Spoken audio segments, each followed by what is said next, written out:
నాకు హనీ పాపకి photo shoot చేద్దాం అని చెప్పొచ్చి నా దగ్గర ప్రాంక్ అయిపోయారు పాపం. చూసేకి అగ్గి పెట్టి మాదిరి ఉంటాం.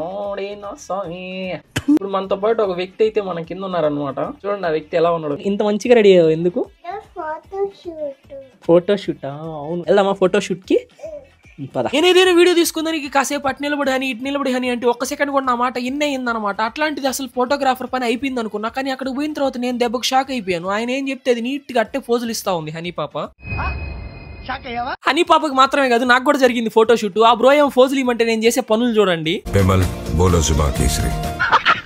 ఇంట్లో ఫోటోలు మాత్రం సరిపోవని చెప్పి డైరెక్ట్ గా మమ్మల్ని అయితే పొలానికి కూడా తీసుకెళ్ళిపోయాడు మా ఫోటోగ్రాఫర్. ఫోటో మనకి చాలా సింపుల్ గా కనిపిస్తుంది కానీ దాని అనుకున్న ఎఫర్ట్ అయితే మామూలుగా ఉండదు అనమాట. పాపం డైరెక్ట్ గా నీళ్ళకి కూడా దిగేశారు. ఇంత ఎఫర్ట్ పెట్టి నీళ్ళకైతే తీపి గుర్తు ఒకటి ఇచ్చాను. వాళ్ళు దిగిన నీళ్ళలో అయితే ఒక పాము ఉందని చెప్పి ప్రాంక్ అయితే చేశాను వాళ్ళని. షార్ట్ గా నచ్చినట్టయితే ప్లీజ్ లైక్ అండ్ సబ్స్క్రైబ్. ఉంటా బాయ్.